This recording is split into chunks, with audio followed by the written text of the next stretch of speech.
Voilà, mesdames et messieurs, bonsoir. En mbégte ak contentement bu baax a baax di dalal si plateau bi kii di Abass Seydi mu nekk journaliste GMS mais tamit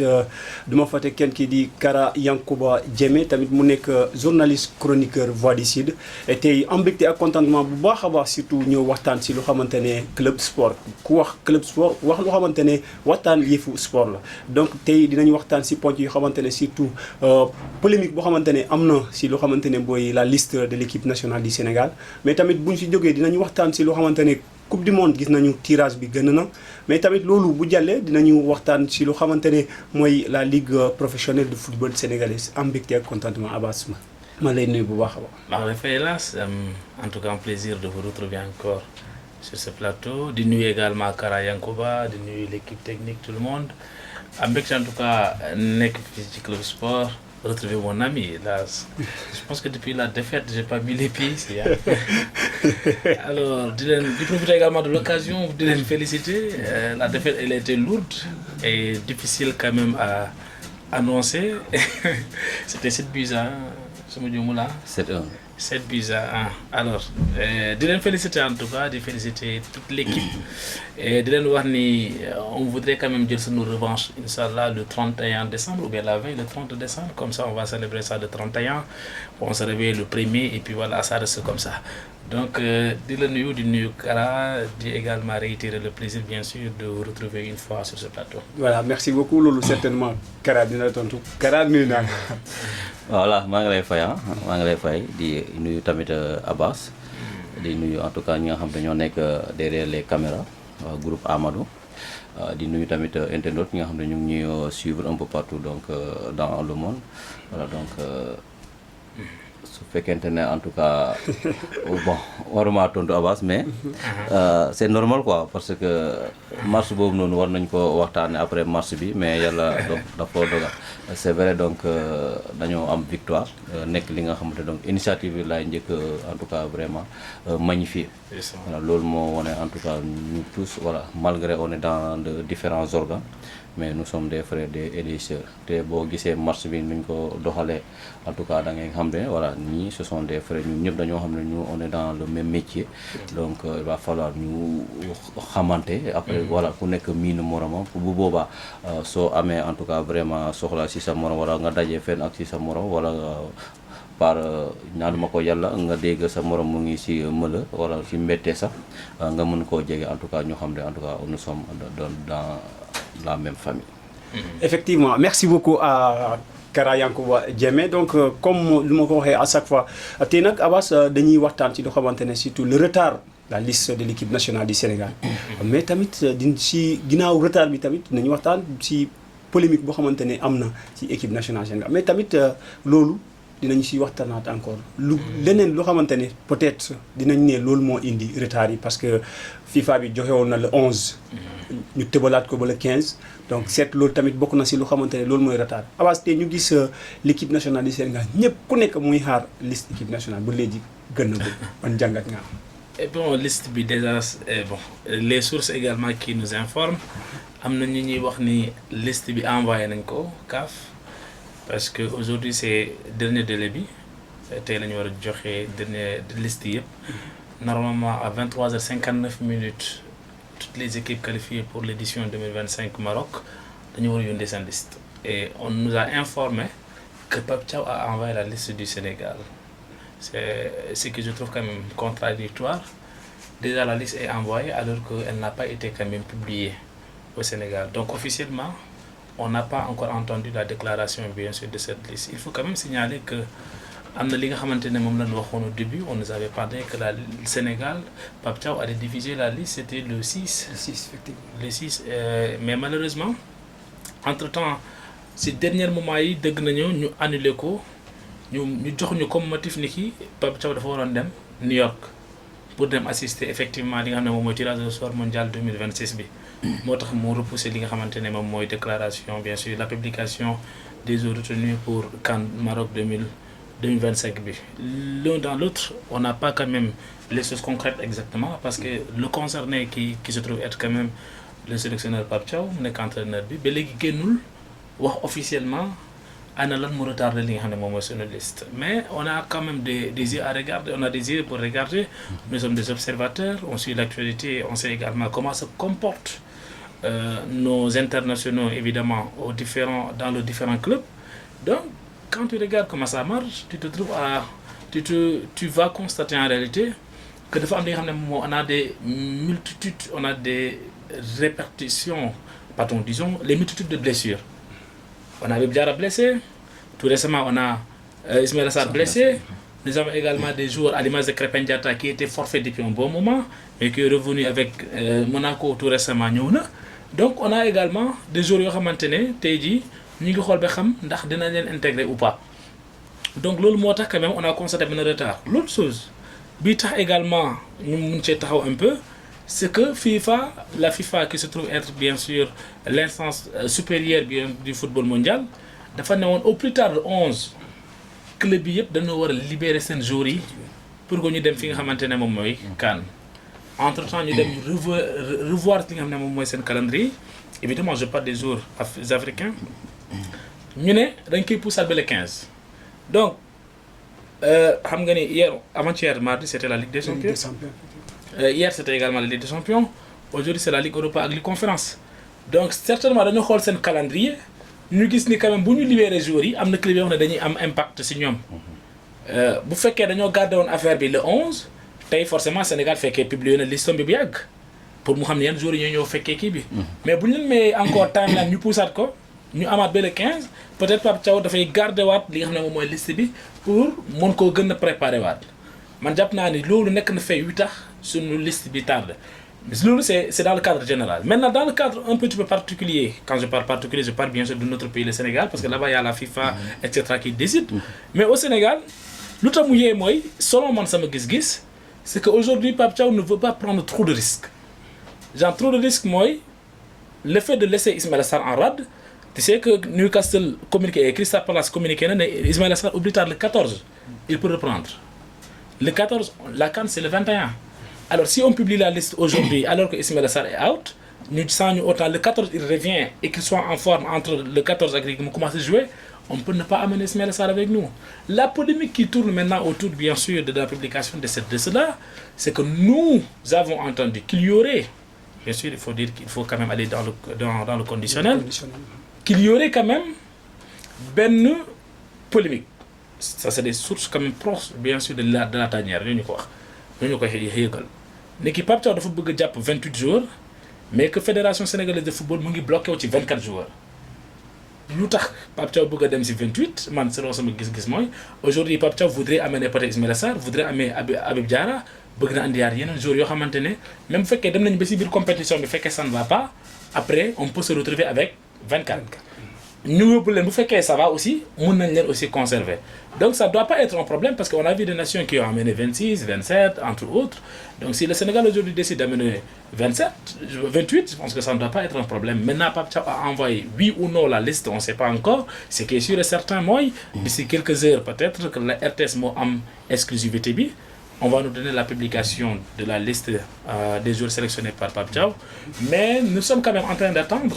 Il peut y avoir également des surprises, des arrivées à l'image de Ibrahima Mbaye qui a honoré sa première sélection avec l'équipe nationale du Sénégal notamment en fin novembre entre yeneen jours yi nga xamante ne ñu nekk di ñëw en tout cas ça sera une liste boo xamante ne si on ne fait pas attention on peut quand même retrouver beaucoup de surprises. Effectivement une liste boo xamante ne mën nañu ko retrouver ak beaucoup de surprises. Kara yow tamit ñu gis ni jusqu'à présent bon comme Abass wax na ko léegi il faut qu'il y ait ñu jël dans le conditionnel. Mais mu nekk benn problème moo xamante ne sénégalais ñu bëri sax ñu ngi koy tweeter ñu ngi koy bind ba dafa dem ba benn moment ñeneen ñi il existe la démission de Abass kii Abdoulaye Fall. Donc le président de la fédération. Oui, le président de la fédération donc loolu tamit yow ban jàngat nga am surtout retard boo xamante ne am nañ ko. Voilà laas man lu may wax foofu noonu ñaari mbir la. Donc la première des choses mooy maanaam polémique bu am entre l'entraîneur ak. Fédération bi voilà pour moom gis naa tey en tout cas vraiment donc certaines informations yi ñu ne coach bi dafa bëgg a jël 28 joueurs ñoom ñu exiger ko 24 te man bu dee man su fekkente ne donc au niveau de la CAF wala au niveau de la FIFA c'est possible donc war nañu ko bàyyi en tout cas vraiment en tant que entraîneur moom mu def choix am lu dem si affaire donc recrutement de joueurs wala choisir joueur parce que c'est lui l'entraîneur donc il a toutes les possibilités wala il a toutes les compétences pour mu mun a en tout cas def choix am bu boobaa dara su amee là on va donc lui rendre donc en tout cas vraiment li nga xamante ne moom mooy responsabilité man pour man loolu warul nekk polémique parce que loolu tamit pour man loolu dafa nekk benn faiblesse bu nekk si Pape Thiaw nit tamit boo demee ba ñu jox la beneen donc en tout cas vraiment mbir nga xamante ne fii man maa fii sës donc en tout cas c'est à moi de faire donc le choix il va falloir muy jël responsabilité mu wone en tout cas vrai c'est vrai moom mu ngi foofu noonu ngir ñoom mais mu won leen lii c'est ma responsabilité la bàyyi leen ma def sama choix su ma paree su fekkente ne voilà li ngeen bëgg amoo leen ko bu ñu ñëwee donc lépp lu may dal man je suis responsable donc jarul ñu koy ne noonu da ngay def ni xam nga nit moom boo du ko kii nu mu tudd sax comme par exemple li ñuy waxee ku la ab bëtam voilà fu ko neex foofu ngay xool voilà waru nekk loolu tey man su ma la joxee ay responsable ma nar a bàyyi Lass carrément en tout cas Lass muy doxal bu demee ba en tout cas mu juum ma ne Lass man lii laa bëggoon nga def mais comme lii ak lii moo amoon moo tax ma def lii man foofu moom pour man tamit Pape Thiaw war na jël responsabilité am comme parce que dafa am tamit fi nga xam ne dafa nar a am roykaay tuuti si Aliou Cissé Aliou Cissé laa gisoon entraîneur Sénégal bi nga xam ne wax bi nu mu bëri mais moom lu muy décider pour def daf koy def léegi bu ko defee ba pare après voilà bu paree mun nañu mu justifier mu ne lii moo tax wala lii ak la Aliou Cissé amul lu mu déggul fii nii ak sélection ki nga xam ne moom mooy Stéphane Badji nit ñi génn nañu fu nekk wax nañu si rajo yi wax nañu télé yi fu nekk nit ñi wax nañu moom moo narul jël diw mais il a pris ses responsabilités son engagement mu def li nga xam ne mu loolu def na ko ba pare moo tax ma ne foofu moom Pape Thiaw war na jël ay responsabilités léegi su ma ñëwee si ñaareel bi mooy maanaam retard bi man foofu moom man je ne suis pas d'accord avec tout voilà donc la fédération sénégalaise wala si entraîneur bi gis nga man pour man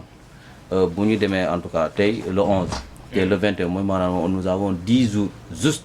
avant donc démarrage bu CAN bi tey su fekkente ne Sénégal liste bi génn na voilà ça va soulager de l'entraîneur pour le choix parce que choisir c'est pas facile tey gis nañu niveau joueur Sénégal ñi nga xam ne donc ñu nekk extérieur wala ñu nekk fu nekk gis nañu joueur bu nekk xam nañu lan mooy mën-mënam wala lan mooy taxawaayam ci équipe bi donc ça sera un peu compliqué pour moom bu teelee génne liste bi donc day andi soulagement ci moom en plus joueurs yi tamit parce que actuellement pression ñu ngi ci joueurs yi te ku nekk bugg na bokk ci équipe bi nga xam ne boobu moo nar a dem Maroc loolu moo tax yeneen sa joueurs yi nga xam ne ñoo nekk à l'extérieur comme par exemple ñi nekk français yi ñoom Mbaye ak ñeneen ñi ñu bëgg a donc ñëwaat pour équipe bi parce que c'est très important pour eux ñu bokk ci seen équipe bi ni ñuy dem dans les compétitions pareilles comme par exemple Coupe d'Afrique wala Coupe du Monde donc actuellement bépp joueur bi nga xamante ne moom mu ngi ci donc équipe nationale moom mu ngi dund pression est-ce que dinaa dem est-ce que du ma dem parce que ñun gis nañu mondial bi passé dafa mel ni léegi examen la parce que joueur bu nekk day toog ci télé bi ak famille am yëpp buy déglu ndax bu ñu woowee par exemple Abba Seydi da ngay gis voilà tout le monde jubile en tout cas vraiment ci li nga xam ne loolu day nekk nouvelle bi nga xam ne bu ne ci sa entourage bi ni sa copain yi famille bi ak ñëpp ñi nga xam ne donc ñu la xam te loolu tamit day wàññi en tout cas vraiment pression ci joueurs yi te gis nga exemple bu Cameroun def Cameroun génn nañu seen liste bu yàgg ñuy bàyyi ki nga xam ne moom mooy Vincent Aboubacar ak ki nga xam ne moom mooy Onana wax ji bëri na mais fu ma toll ni xam naa ne loolu moom c'est clos bi ni lan la ñu nar a waxtaane mooy maanaam lii la ñu nar a def pour ñu mun a sori ci compétition bi pour man Sénégal foofu lañ naroon toll heure bi nii parce que gis nañu Sénégal tey CAN bi bokk na ci favori yi parce que dañoo am place bi nga xam ne bu importante ci classement donc au niveau de l'Afrique même au niveau mondial donc Sénégal heure bi nii war nañu toll fi nga xam ne ñun pare nañu ci en tout cas liste bi léegi lan lañ nar a def pour ñu mun a sori wala nan la ñu a def pour ñu amaat suñu deuxième étoile bi moo tax pour man loolu moom warul nekk li nga xam ne dañuy toog pour gis naa benn communiqué ñi naan en tout cas vraiment ça sera pour le samedi 13 décembre à 11h donc 2 jours de plus wala 48 heures de plus loolu tamit day gën a nekkaat en tout cas vraiment pression si ñi nga xam ne ñooy joueurs yi ak tout le monde ça presque parce que tey war nañu nekk ñi nga xam ne ku nekk bépp Sénégalais boo laaj war na xam équipe bu nar a dem wala joueur bu nekk war na xam en tout cas man war naa dem wala waruma dem. Voilà, effectivement merci beaucoup Kara wax nga ko donc Abass comme ni ñu ko waxee léegi gis nañu la fédération sénégalaise de football donc vient de publier benn communiqué boo xamante ne ñu ne la fédération sénégalaise de football a le plaisir d'informer l'opinion publique, ses partenaires et l'ensemble des représentants des médias de la tenue de la cérémonie d'annonce officielle des 28 joueurs le samedi 13 décembre à 11h. Donc finalement dañoo mujjee maintenir ci 28 joueurs yi mais encore date bi dañ ko poussaat ba samedi. waaw en fait ça c'est que ñun ñu xam ko les Sénégalais il y a quand même la liste peut-être envoyée maanaam FIFA moom day jot CAF day jot liste pour mu clôturer te deadline bi tey mooy dernier délai 23h59 dañu war a am ñoom seen liste maintenant nous population dinañu informer ñan ñoo dem le samedi 13 lañ ñuy informer ñan ñoo war a dem ce que je trouve quand même être disons un petit peu déplorable déjà parce que pour man waroon nañ ko mën a xam bien ñuy dem samedi ñu xam en réalité ñan ñooy joueurs yi nga xamante ne sélectionné nañ leen ci CAN bi j'espère qu'est-ce qu'ils attendent pourquoi la defuñu ko. Il peut également y avoir peut-être que am na joueurs yi nga xam ne les joueurs sénégalais engagés bien sûr dans la compétition Ligue Europa ou bien conférence xëy na dañ leen di xaar bu fekkee amul blessure mën nañ jël joueur xëy na mu blessé après ñu génnewaat la si liste bi mais bon je pense pas que ça soit ça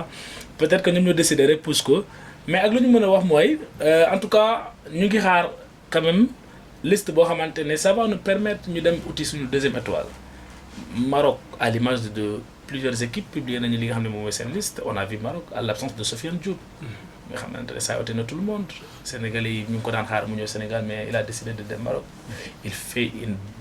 une saison mitigée pas aussi bonne la saison mais également une saison quand même assez bonne mais ñëwul avec Nice évidemment gis nañu également l'absence de JS ñi nga xamante ne finalement amatoon club il était obligé de revenir à domicile c'est-à-dire mi ngi joué ak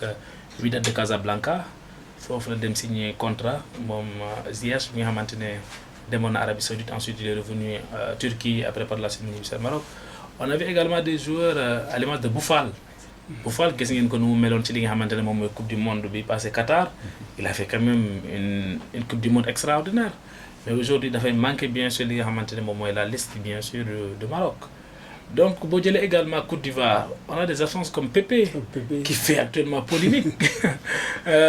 mais gars yi décidé écarter ko foofu également il y a un problème de faire la consolidation de l'esprit de groupe parce que après les déclarations de Nicolas Pépé il était quand même trop risqué nga andiwaat ko on sait tous la déclaration boobu def c'est-à-dire wax ci binationaux yi pourquoi binationaux yi dañuy xaar ba dernier moment yi ñu choisir li nga xam ne moom mooy les pays africains donc loolu yëpp da ngay gis problème la donc ñu décider tout simplement mettre ko à l'écart Cameroun Kara mu ko évoqué tout à l'heure avec la décision de Samuel Eto'o également de conserver l'esprit d'équipe en mettant out Vincent Aboubakar Ngade des joueurs également comme Onana des joueurs comme Zambo Anguissa yi nga xamante ne naam dafa blessé mais il peut revenir avant la CAN mais on a décidé tout simplement de le mettre out donc c'est comme ça quand même et heureusement que ñun Sénégal egguñu foofu aujourd'hui on a nos doyens qui sont quand même des exemples à l'image de Sadio Mané, Idrissa Gana Gueye, Kalidou Koulibaly entre autres joueurs quand même qui sont au sein de cette équipe-là qui servent quand même de leçon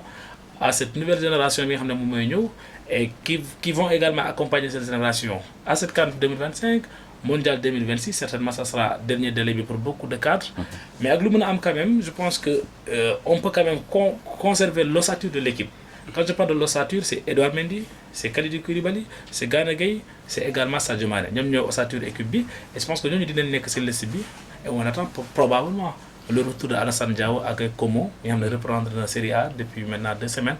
peut-être que dina ñëw ci liste bi mais en tout cas loolu lu mën a am daal laas mooy samedi ñu ngi xaar on reste les bras croisés en attendant de voir qui sont ces joueurs là convoqués. Voilà, on reste les bras croisés comme ni nga ko waxee parce que bu ñu naree waxtaan lépp loo xamante ne surtout lu jëm ci fédération Sénégal donc fii dañ ko waxtaanee fii ba kañ. mënuñu ko parce que y a beaucoup de sujets à débattre sur ça. mais tamit dinañu jàll tuuti Abass gis nañu le tirage xamante ne moom moo gën tirage coupe du monde mondial 2026 organisé dans 3 pays différents. Voilà, à savoir les États-Unis comme ñu koy waxee le Mexique et le Canada. mu nekk benn tirage boo xamante ne c'est un rêve d'enfant comme ñun ñi xamante ne à chaque fois dañ ko koy wax fekkewuñu 2002 ñu seetaan match yi xamante ne peut-être dañ ko seetaan ci rediffusion. fekkewuñu ko ñu seetaanoo donc ñu ñëw tey ñu tombewaat le Sénégal mu am groupe boo xamante ne à chaque fois comme ni ñu koy waxee parce que en matière de football on hésite d'évoquer la mort mais groupe boo xamante ne à chaque fois dañuy ne c'est le groupe de la mort donc ban jàngat nga am d'abord si tirage d'abord. En 2002 on était encore enfant si je ne me trompe pas en 2002 war naa am 8 ans laay war a am donc même si je suis le football ça devait être quand même quelqu'un buy topp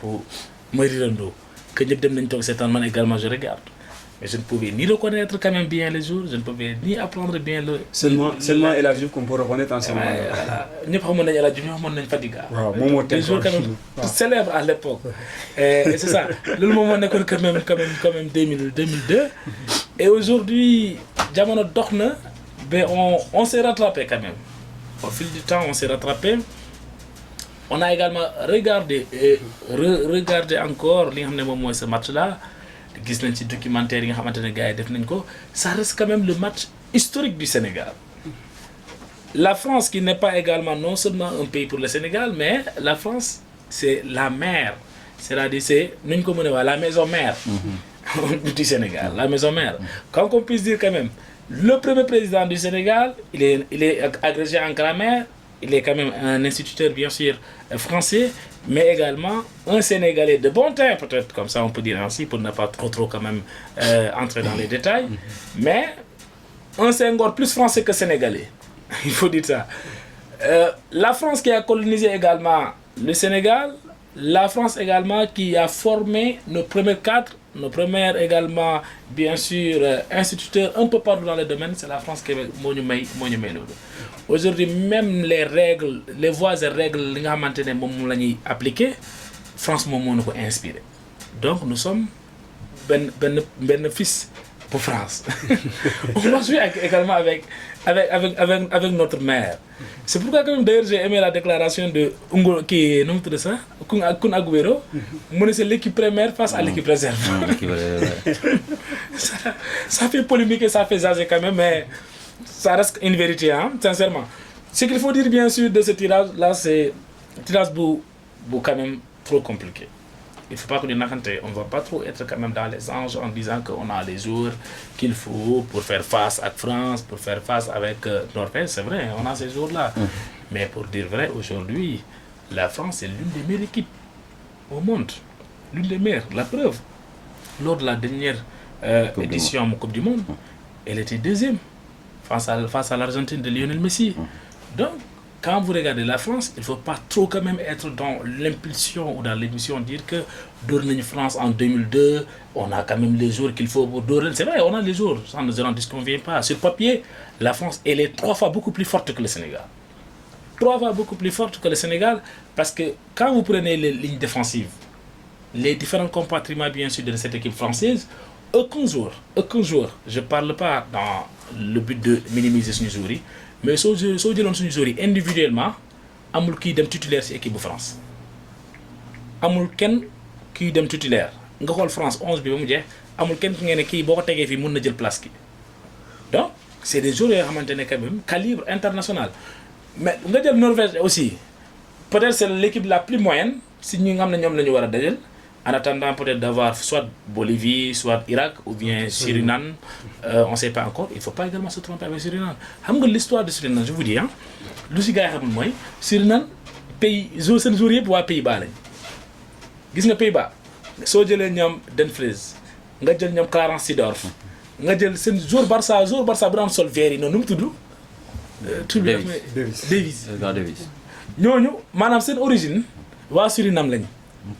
comprendre nga Suriname c'est à l'image bien sûr su ma ko daan jël exemple bu gën a gàtt mooy dem la jox comme Guinée-Bissau ak Sénégal xam nga ñun joueur bu xarañ rek ñu récupéré ko si loxo Guinée-Bissau. Si tu es assez moyen, bon, j'ai rien contre mes parents guinéens parce que je suis de Guinée-Bissau, il faut que je signale cela. Mais soo xawee moyen rek ñu ne nañ leen ko bàyyil sunu mbokk yi.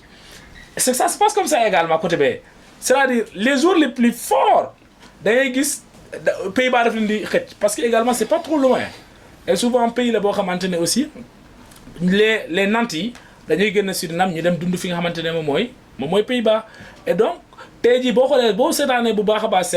seen qualification yi attends je parle parce que c'est que on est de mal mais on est des parieurs on sait comment ça se passe et c'est quand même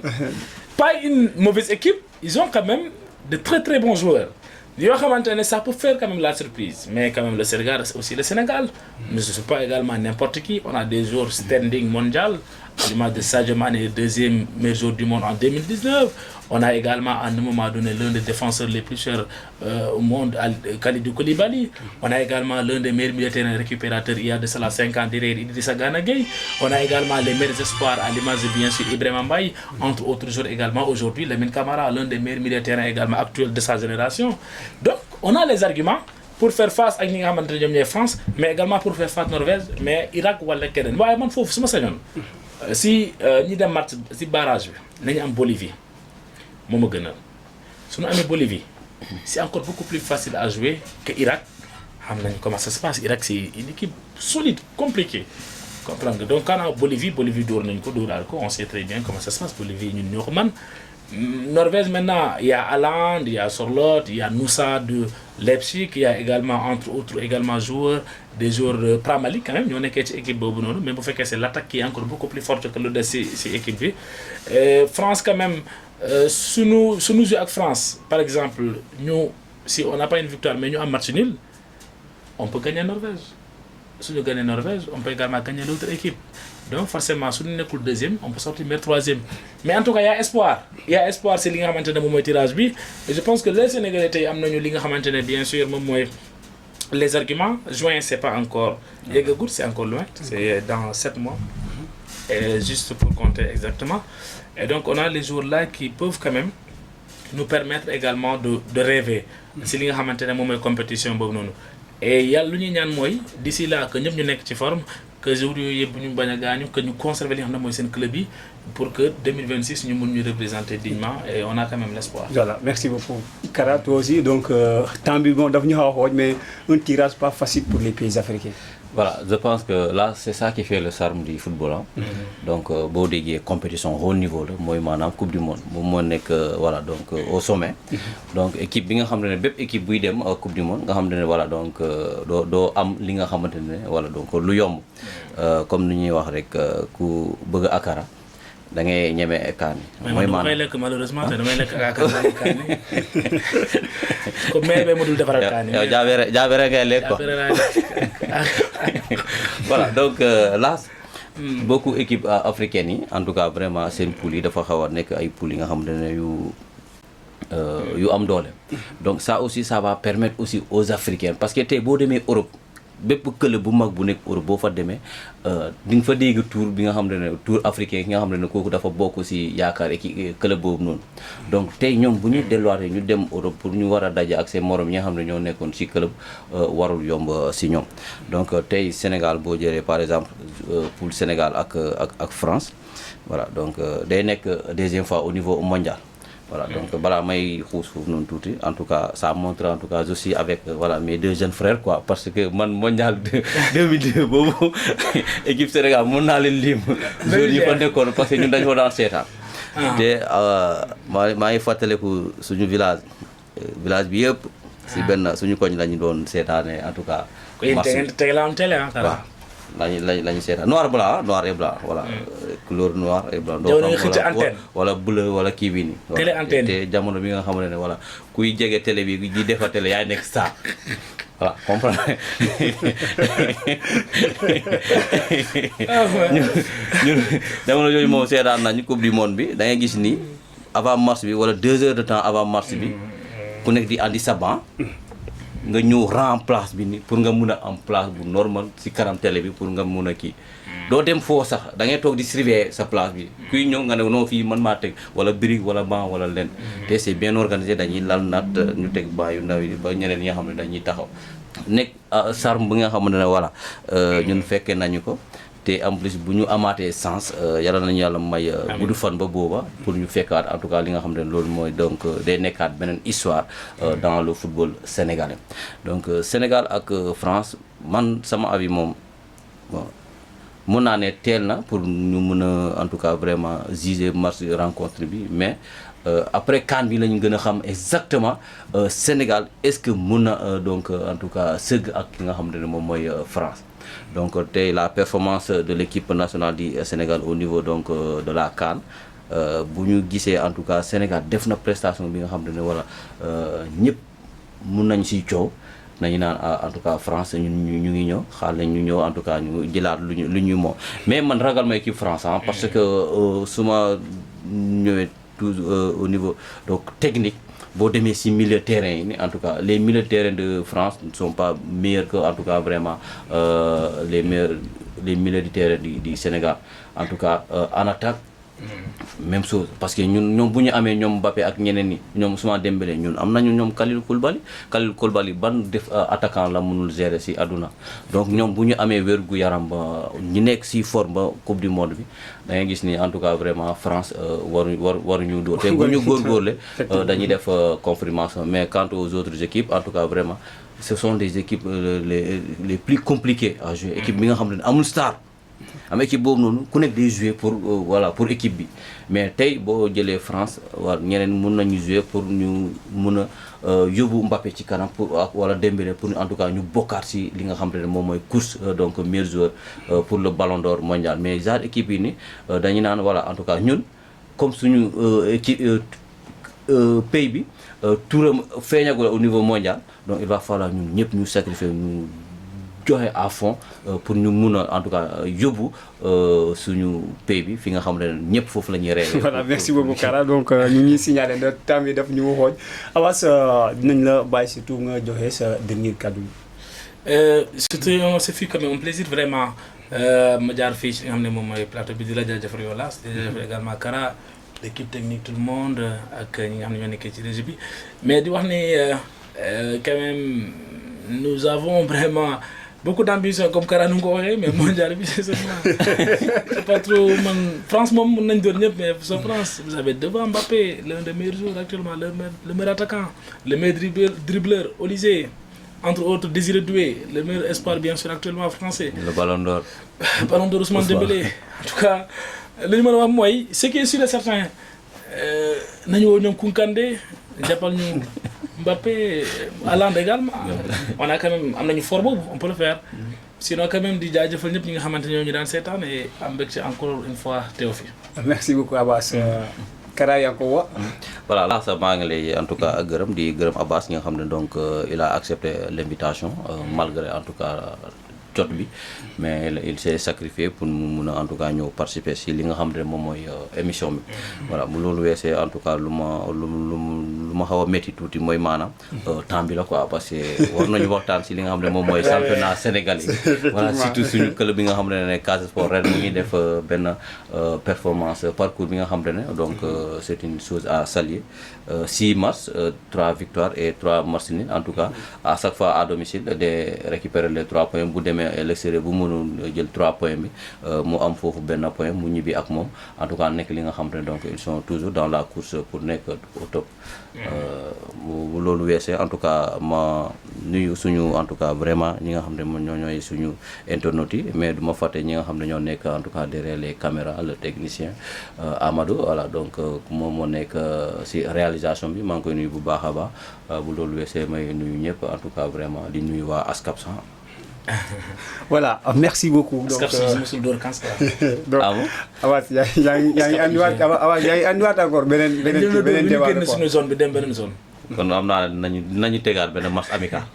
bi nga xam ne da ngay jouer man damay jouer ZEC 18. non man entraîneur laa léegi waaye dama dugg entraîneur. Voilà, merci beaucoup surtout comme ñu naan seetaan émission bi am mbégte ak contentement bu baax a baax encore comme ni ma ko waxee le début d'être sur ce plateau avec Abass mais tamit sans oublier à mon ami Kara Yankoba Diémé mais aussi donc dinaa nuyu ñi xamante ne ñooy technicien parce que ñooñu Abass ñoo gën a métti. technicien yi seen mbir neexul am nañ technicien yi nekkee ñun suñu beneen côté bi une minute duñ la ko may